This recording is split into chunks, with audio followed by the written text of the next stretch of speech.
The morning of August 31st, 1943. 300 miles northwest of Marcus Island, aboard the aircraft carrier USS Yorktown, Lieutenant Junior Grade Richard Loesch gripped the control stick of his F6F Hellcat, feeling the power thrumming through 17,000 pounds of American engineering beneath him. The Pratt and Whitney R 2800 Double Wasp engine idled with a deep, throaty rumble that rattled his teeth. 2,000 horsepower, 50% more than the Wright Cyclone originally planned for this machine. 50% more than the Nakajima Sakae engine powering every Zero fighter in the Imperial Japanese Navy's arsenal. Loesch had flown with the Wildcats. He knew what it felt like to be outmatched, to watch Japanese fighters climb away from you with infuriating ease, to feel your heart sink as they turned inside your turn radius like you were standing still. But this morning, strapped into the newest fighter in the Pacific Fleet, he felt something different. Confidence. The kind of confidence that comes from sitting behind an engine that generates more power than anything the enemy can field. The deck officer's flag dropped. Loesch advanced the throttle. The Hellcat surged forward, acceleration pressing him back into his seat with authority no Wildcat had ever managed. 50 feet. 70 feet. The Yorktown's bow approached with alarming speed. Then the Hellcat simply leaped into the dawn sky, climbing at a rate that would have been impossible in his old aircraft. Below him, the carrier shrank rapidly as he gained altitude at over 3,000 feet per minute. Within hours, this single flight would mark a turning point in the Pacific War, not because of any dramatic dogfight or heroic sacrifice, but because Japanese pilots facing these new American fighters for the first time would discover something terrifying. The equation had changed. The Zero, which had ruled Pacific skies for 20 months with near impunity, suddenly faced an opponent it could not outrun, could not outclimb above 14,000 feet, and absolutely could not survive against in a head-on engagement. If you're enjoying this deep dive into the story, hit the subscribe button and let us know in the comments from where in the world you are watching from today. The transformation had not happened overnight. It had happened in boardrooms and engineering offices, in test flights and combat reports, in desperate calculations about horsepower and weight ratios. And at the heart of this transformation stood a single, fundamental decision made 15 months earlier, in April of 1942, when American engineers bet everything on raw power. April 26, 1942. Grumman Aircraft Engineering Corporation, Bethpage, Long Island, New York. The conference room was tense. Combat reports from the Pacific painted a grim picture. American fighters were being systematically destroyed by Japanese Zeros in nearly every engagement. Pilots who survived described an aircraft that climbed faster, turned tighter, and operated at ranges that seemed physically impossible. The F4F Wildcat, Grumman's frontline fighter, was a solid, reliable machine. It was also inadequate. Roy Grumman studied the preliminary drawings for what would become the F6F Hellcat. The design looked promising. Larger than the Wildcat, more fuel capacity, better visibility. Powered by a Wright R 2600 Cyclone engine producing 1,700 horsepower, a 25% improvement over the Wildcat's 1,200 horsepower. But was 25% enough? The day before, Lieutenant Commander Edward Butch O'Hare had visited the facility. O'Hare, fresh from earning the Medal of Honor after single-handedly defending the carrier Lexington against Japanese bombers, spoke with brutal honesty about what American fighters needed. More power, better climb rate, superior high-altitude performance. When President Inchelos.V. Franklin Roosevelt had asked O'Hare what was needed in a new naval fighter, O'Hare's response was direct and memorable. A plane that will go upstairs faster. Bureau of Aeronautics Lieutenant Commander A.M. Jackson had been even more specific in his directive to Grumman. Mount the cockpit higher in the fuselage. Slope the forward fuselage down to the engine, cowling for better visibility. Give the pilot every advantage possible. You cannot hit them if you cannot see them, Jackson had emphasized. But the real question remained unanswered.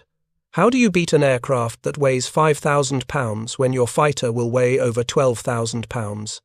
How do you match the climb rate and maneuverability of a machine built with minimal armor, non-self-sealing fuel tanks, and just enough structural material to survive normal flight loads?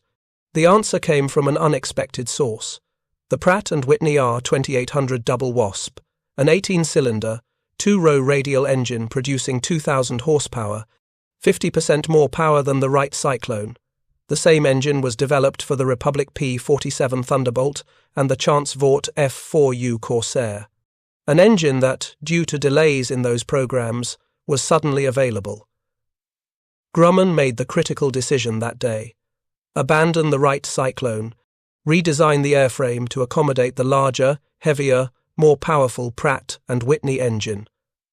Accept the weight penalty, accept the development delays, bet everything on the proposition that raw power could overcome the Zero's weight advantage.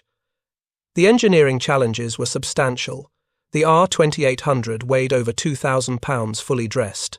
The engine mount needed complete redesign. The cooling system required extensive modification. Structural components throughout the airframe needed strengthening to handle the additional power and stress. The project timeline, already ambitious, would stretch even further.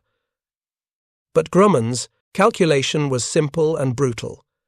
If American industry could not match Japanese design philosophy, sacrificing protection for performance, then American industry would overwhelm Japanese design philosophy with sheer power. The Hellcat would be built tough, with 212 pounds of cockpit armor, bulletproof windscreen, self-sealing fuel tanks, and robust fuselage structure. It would carry 650 caliber machine guns. It would survive hits that would destroy a Zero, and it would compensate for all that weight with an engine that generated power the Japanese simply could not match. The first prototype, designated XF6F1 and fitted with the original Wright Cyclone, flew on June 26, 1942. Test pilot Bob Hall reported good handling characteristics and no serious vices, but the performance confirmed Grumman's concerns. Incremental improvements were not sufficient. The Pacific War would not be won with aircraft that were merely better than the Wildcat. The second prototype, redesignated XF6F3 and fitted with the R2800 Double Wasp, first flew on July 30, 1942. The transformation was immediate and dramatic. The additional power changed everything. The climb rate increased by over 40%. Top speed exceeded 380 miles per hour. High-altitude performance surpassed anything American naval aviation had fielded. Bob Hall, after landing from that first flight, was uncharacteristically enthusiastic. The Hellcat with the Double Wasp was not just an improvement, it was a different aircraft entirely, one that could compete with the Zero on equal or better terms in most performance categories. But the most critical question remained unanswered. How would the Hellcat perform against the Zero below 14,000 feet, where the Japanese fighter's superior power-to-weight ratio gave it a climb advantage? How would American pilots, many of them fresh from training with limited combat experience, fare against veteran Japanese aviators who had honed their skills in China and across the Pacific? The answer would come from an unexpected source, not from engineering calculations or wind tunnel tests, but from a single captured Zero fighter recovered from a bog in the Aleutian Islands. A fighter that had crashed in June of 1942, killing its 19-year-old pilot, but preserving the aircraft in nearly perfect condition. A fighter that would be restored to flying condition and tested extensively, revealing weaknesses that would fundamentally change American fighter tactics. The Akutan Zero, as it became known, provided crucial intelligence that arrived at exactly the right moment, August of 1942, just as the Hellcat was moving toward production. Physical examination revealed the Zero's construction techniques, weight distribution, and design philosophy. But the real revelation came in September, when American test pilot Lieutenant Commander Eddie Sanders first flew the captured fighter and discovered its limitations. The Zero's ailerons froze up above 200 knots. At high speeds, the fabric-covered control surfaces ballooned with air pressure, requiring enormous stick force to overcome. American fighters, with their metal-covered control surfaces and hydraulic boost systems, maintained full control authority at all speeds. This was exploitable. The Zero's float-type carburetor could not maintain fuel flow during sustained negative acceleration. Push the stick forward sharply, inducing negative gravitational forces, and the Zero's engine would cough and die for several seconds. American fighters with pressure carburetors continued running under all conditions. This was exploitable. The Zero's lightweight construction, while providing exceptional maneuverability, meant the aircraft could not withstand battle damage. Hits that would merely damage an American fighter often proved fatal to the Zero. The lack of armor and self-sealing fuel tanks turned every successful attack into a potential kill. This was exploitable. Sanders' test report synthesized all these findings into actionable intelligence distributed throughout the fleet with unprecedented speed. American pilots should avoid slow-speed turning fights where the Zero's maneuverability dominates. Instead, they should use diving attacks utilizing the superior high-speed characteristics of American fighters. When a Zero pursued, American pilots should enter a steep dive, preferably with negative acceleration to kill the Zero's engine, then execute a hard right roll at high speed, where the Zero could not follow. This intelligence arrived at Grumman as the Hellcat moved into production. Engineers studied the data intensely, looking for ways to ensure their fighter could exploit every weakness Sanders had discovered. The F6F's wings were designed for high-speed performance, using a different airfoil and control surface design than the Wildcat.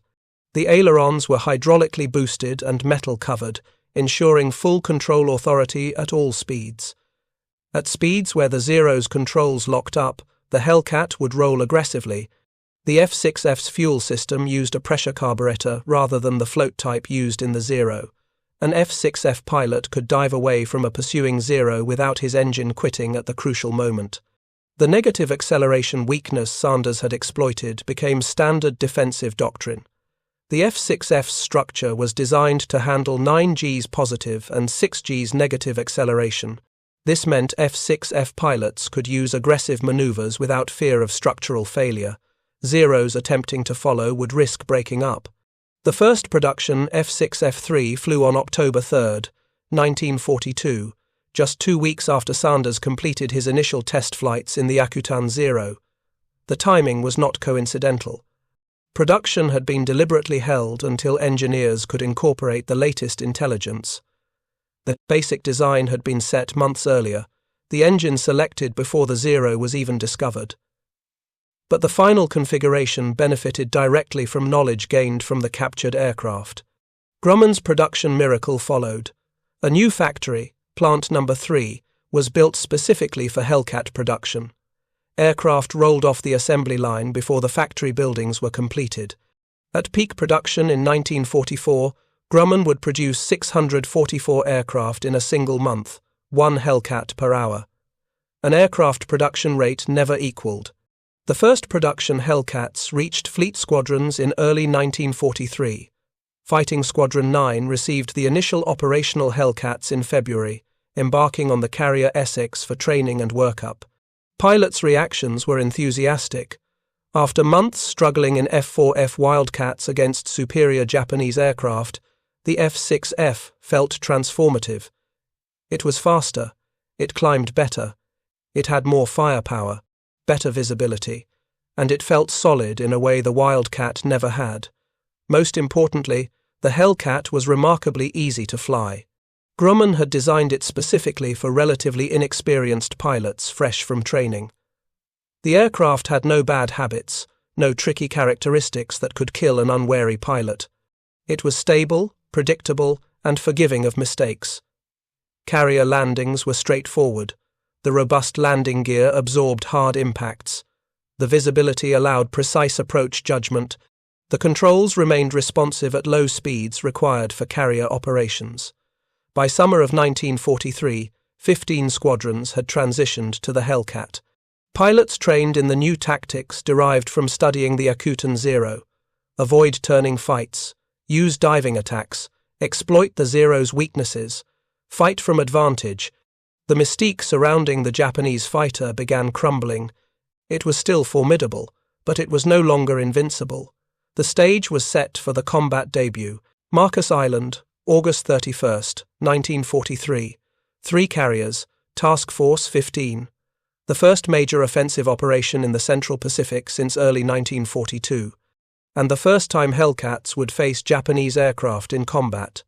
Lieutenant Junior Grade Richard Loesch, orbiting at 15,000 feet in his F6F, watched the first strike groups attack Japanese installations below. Anti-aircraft fire rose in angry black puffs. Several Zeros were visible on the ground, destroyed by earlier strikes, but no Japanese fighters managed to get airborne during the main attack. The Hellcats' combat debut was anticlimactic. No dogfights, no dramatic victories, just methodical destruction of enemy facilities. The real test came the next day, September 1st, over Howland and Baker Islands. A single Japanese Kawanishi H-8K Emily flying boat appeared, conducting reconnaissance. Loesch and his wingman, Ensign A.W. Nyquist, dove on the lumbering 4-engine aircraft from altitude, exactly as doctrine prescribed. 650 caliber machine guns from each Hellcat converged on the Emily. The Japanese aircraft, already under fire from another Hellcat, disintegrated under the concentrated firepower. It was an unglamorous first kill, a patrol plane, not a fighter. But it demonstrated something crucial. The Hellcat's firepower was devastating.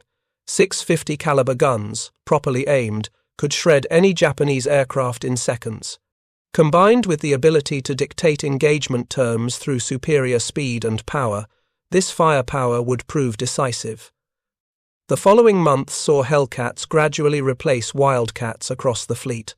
By October, large-scale carrier operations resumed with attacks on Wake Island.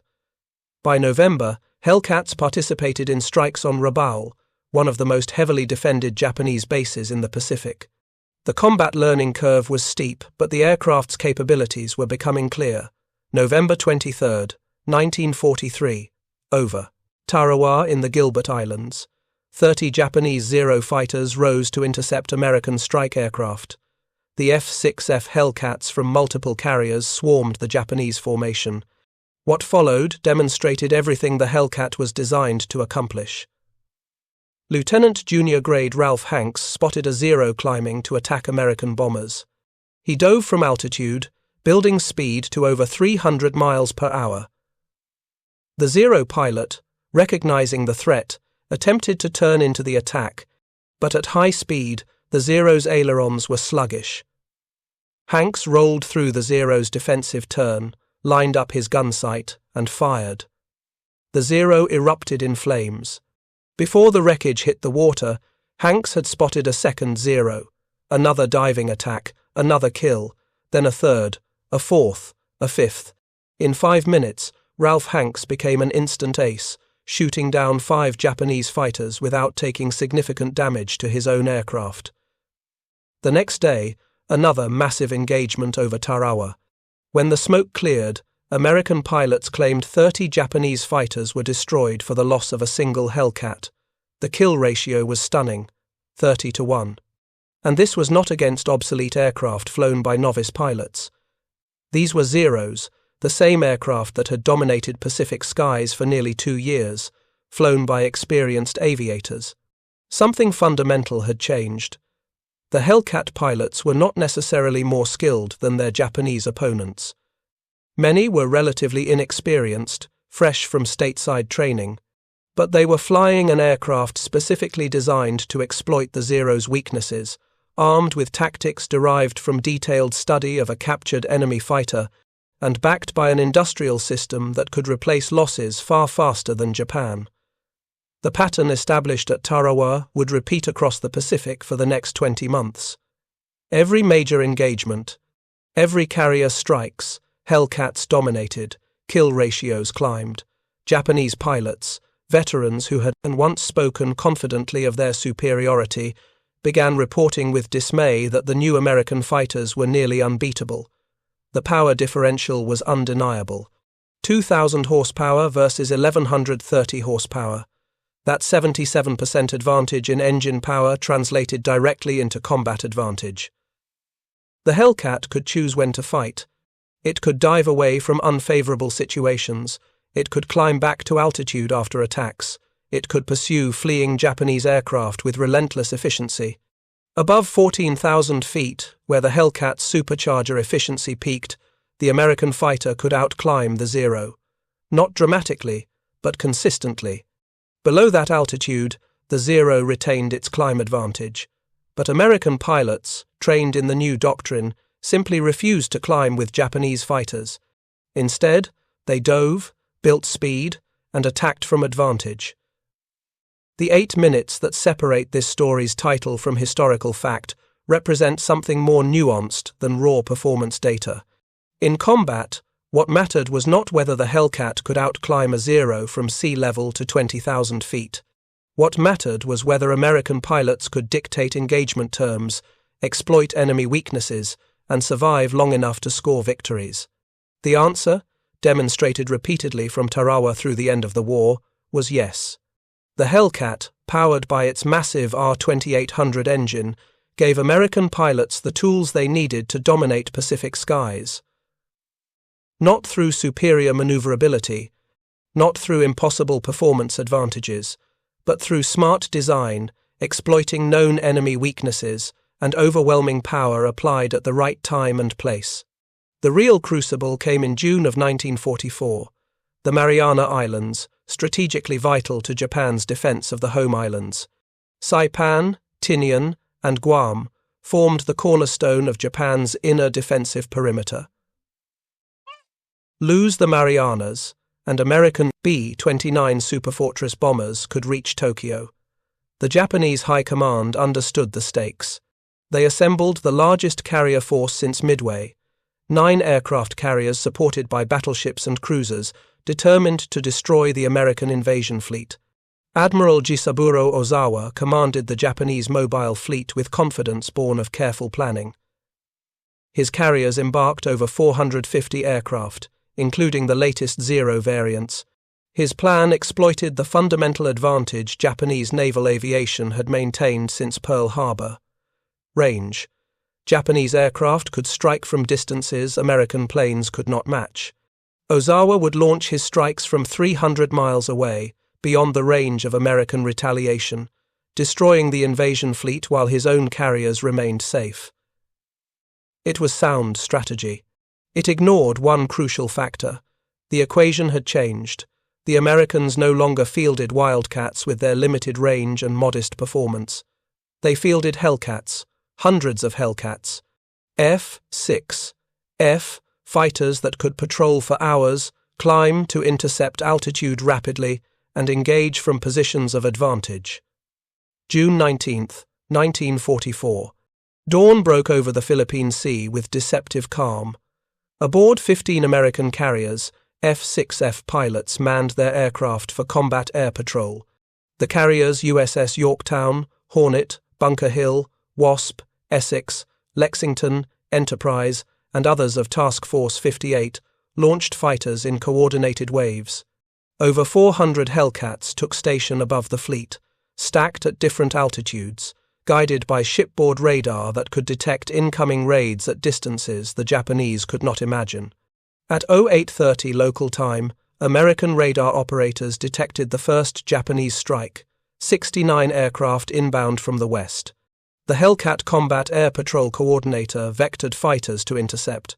The Japanese formation, confident they were beyond American fighter range, maintained steady course and speed. They were wrong.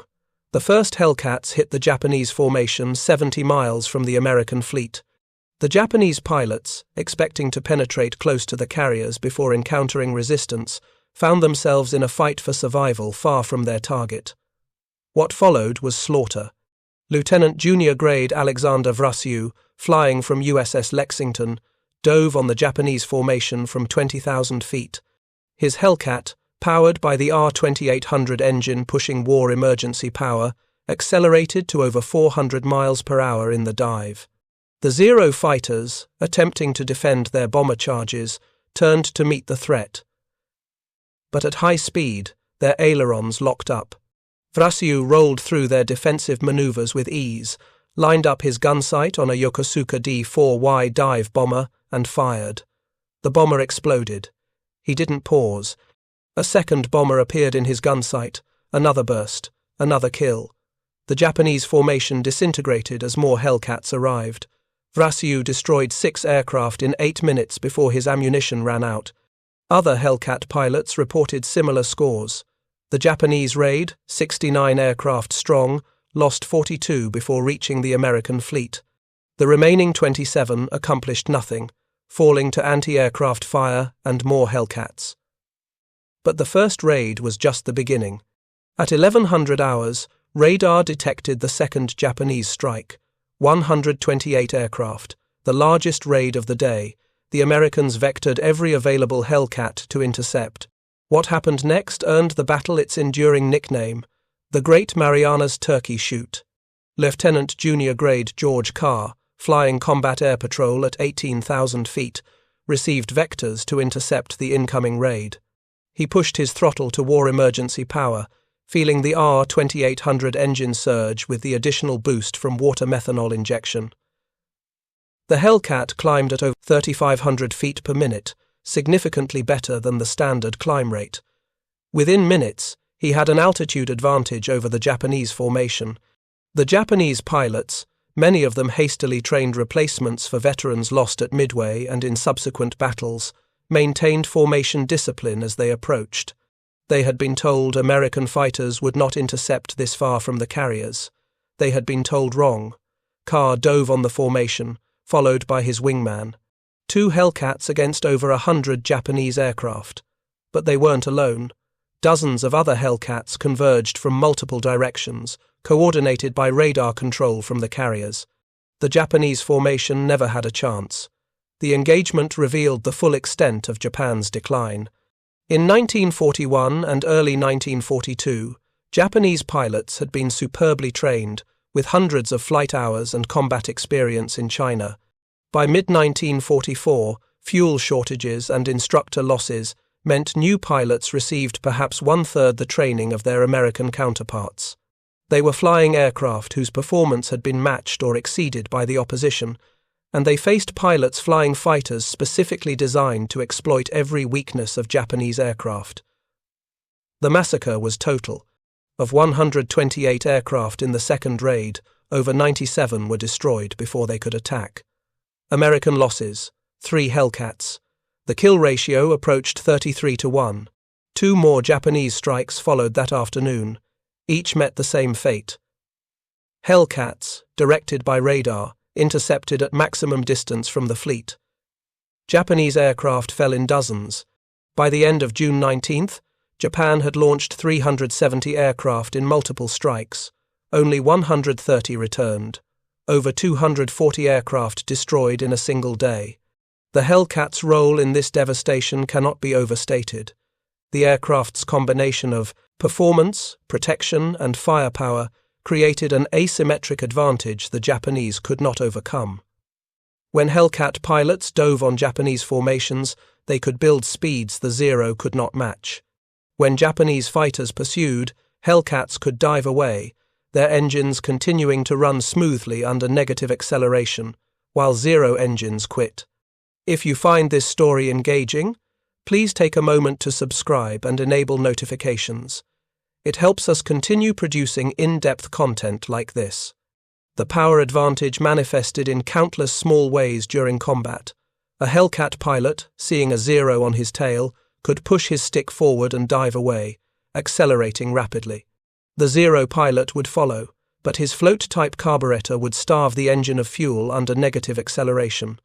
For critical seconds, the Zero would glide powerless while the Hellcat accelerated away. By the time the Zero's engine restarted, the American fighter would be a mile distant, climbing back to altitude using the 2,000 horsepower that never quit. This single advantage, discovered by Eddie Sanders in his test flights of the Akutan Zero, saved countless American lives. Pilots who would have been shot down in turning fights could escape using the dive and run tactic. The defensive doctrine worked because the Hellcat's engine provided reliable power under all conditions. But defense was only part of the equation. The Hellcat's offensive capabilities were equally devastating. 6 50-caliber machine guns, each loaded with 400 rounds, provided over 2,400 rounds of ammunition. That was enough firepower to destroy multiple enemy aircraft in a single mission. Pilots reported that Japanese aircraft, lacking armor and self-sealing tanks, typically burst into flames or disintegrated after just a few seconds of accurate fire. The concentration of firepower also meant that head-on engagements, traditionally considered mutual suicide pacts in aerial combat, heavily favored the Hellcat. A Zero carried 2 7.7mm machine guns and 2 20mm cannons. Formidable armament. But in a head-on pass, the Zero pilot knew that hits on the American fighter might damage it without destroying it, while hits on his own aircraft would likely prove fatal. That psychological edge, the knowledge that you could absorb punishment while your opponent could not, influenced combat decisions at the critical moment of engagement. The Battle of the Philippine Sea proved decisive not just tactically but strategically. Japan lost not only aircraft but also irreplaceable pilots. The carrier air groups, painstakingly rebuilt after Midway, were annihilated. Experienced aviators who had trained the current generation were dead. Aircraft hoarded for the decisive battle were gone. Japanese naval aviation would never recover. The Hellcat had not won this battle alone. American radar, superior tactics, better training, and industrial capacity all contributed. But the aircraft provided the platform that made everything else possible. Without the F6F's performance, American pilots could not have intercepted Japanese raids at long range. Without its protection, American pilots would have suffered catastrophic losses even in victory. Without its firepower, kill ratios would have been far lower. The power differential continued to manifest throughout the remaining war. As American forces island-hopped toward Japan, Hellcats provided air superiority over each objective. At Peleliu, at Iwo Jima, at Okinawa, F6F fighters swept Japanese air power from the skies. The pattern established at the Philippine Sea repeated endlessly. American fighters, guided by radar, intercepted Japanese attacks. Superior power, superior tactics, and superior training produced kill ratios that defied belief. By late 1944, Japanese pilots developed what American intelligence termed zero fatigue. The recognition that engaging Hellcats was likely fatal, Japanese pilots increasingly avoided combat when possible, diving away into clouds or fleeing at low altitude rather than fighting. This psychological dominance was as important as technical superiority. It allowed American carrier groups to operate with near impunity, knowing Japanese air opposition would be minimal and ineffective. The contrast with early war combat was absolute. In 1942, American pilots fled from Zeros whenever possible, recognizing they were outmatched. By 1945, Japanese pilots fled from Hellcats for the same reason. The transformation was complete, and the R-2800 engine, generating 2,000 horsepower reliably under all conditions, stood at the heart of this transformation. The final statistics tell the story with brutal clarity. Between its combat debut in August 1943 and the end of the war in August 1945, F6F Hellcats were credited with destroying 5,163 enemy aircraft in Pacific air-to-air combat. An additional 60 aircraft were destroyed in other theaters. Total, 5,223 confirmed kills. American losses in air-to-air combat, 270 Hellcats. Kill ratio, 19-1. Against Japanese Zeros specifically, the ratio was 13-1. These numbers reflected the combined impact of superior aircraft performance, sound tactical doctrine, and increasingly skilled American pilots facing declining Japanese opposition. More F6F pilots became aces than pilots of any other Allied aircraft in World War II.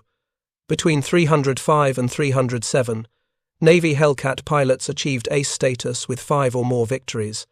Commander David McCampbell, the Navy's top ace, scored all 34 of his victories flying F6Fs.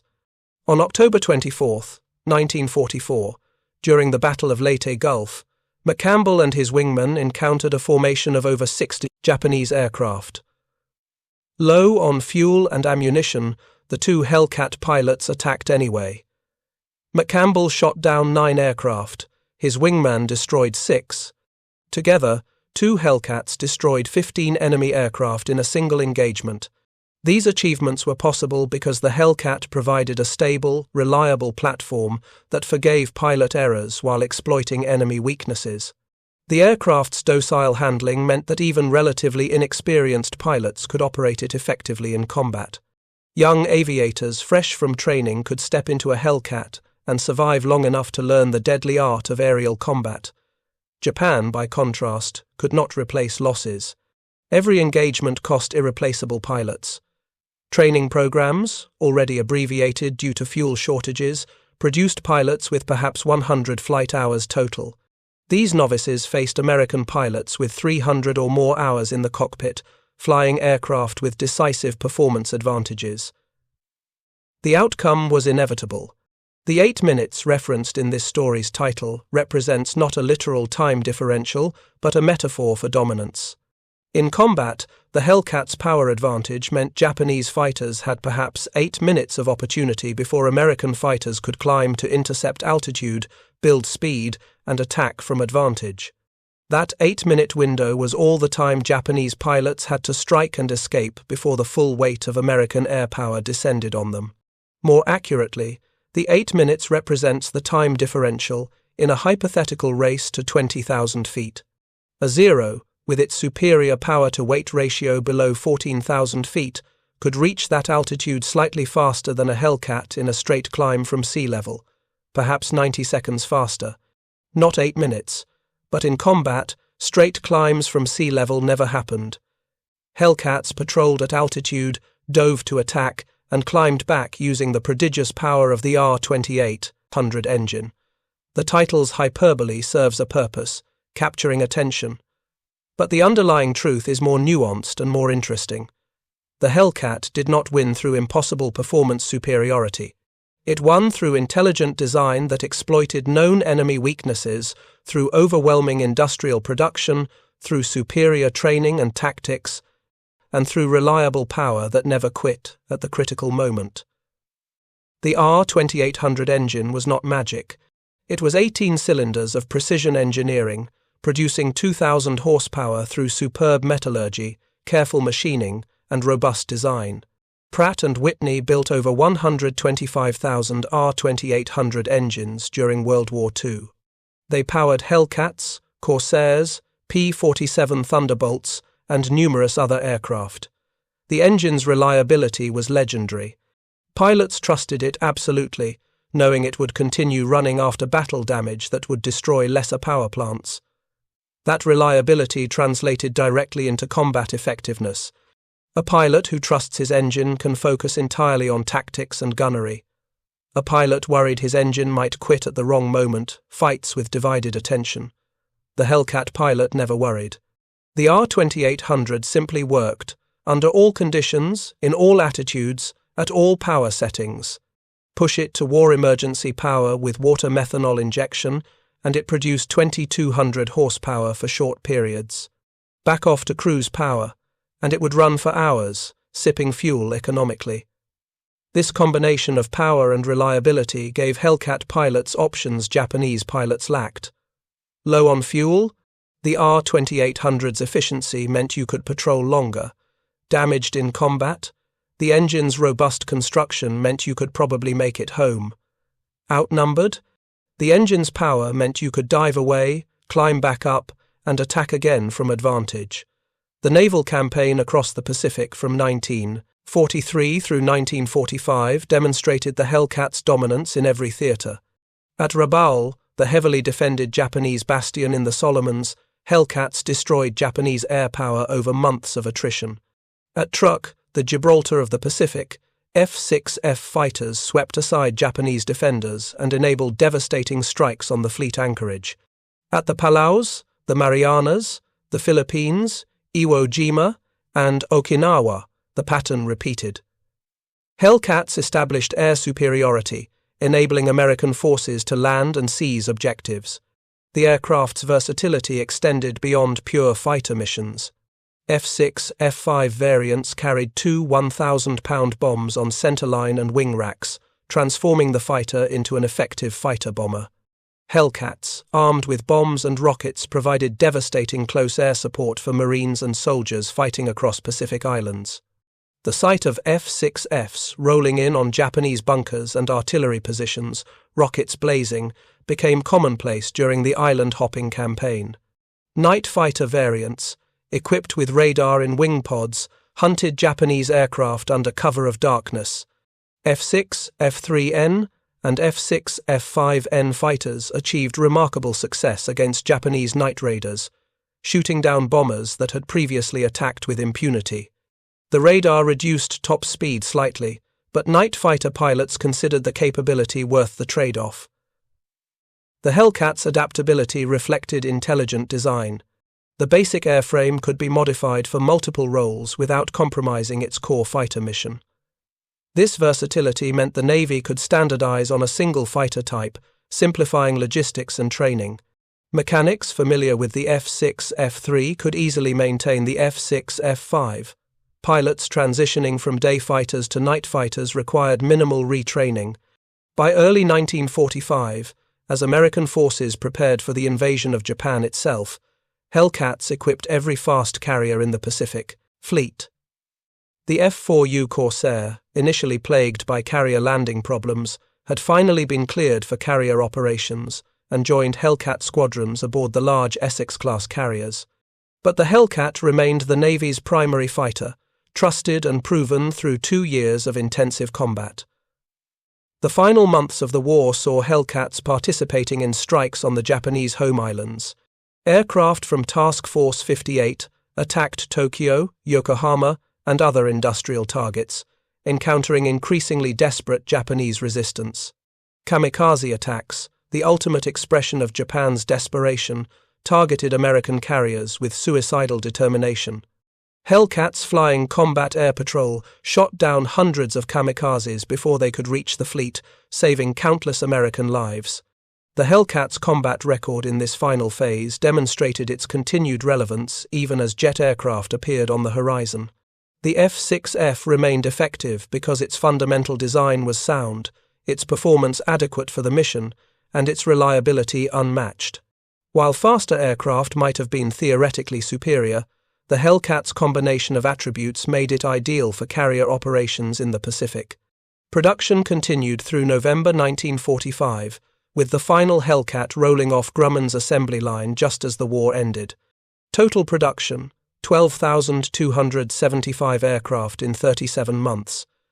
At peak production, Grumman built over 600 Hellcats per month from a single factory complex. This production rate, sustained over multiple years, exemplified American industrial might. The human cost of the Pacific War was staggering. Thousands of American pilots died in combat. Tens of thousands of Japanese aviators perished. But the Hellcat, more than any other single aircraft type, tipped the balance decisively in America's favor. By providing a platform that young pilots could fly effectively, that could survive battle, damage, and that exploited enemy weaknesses ruthlessly, the F6F enabled American naval aviation to achieve the air superiority necessary for victory. Thank you for watching. For more detailed historical breakdowns, check out the other videos on your screen now, and don't forget to subscribe.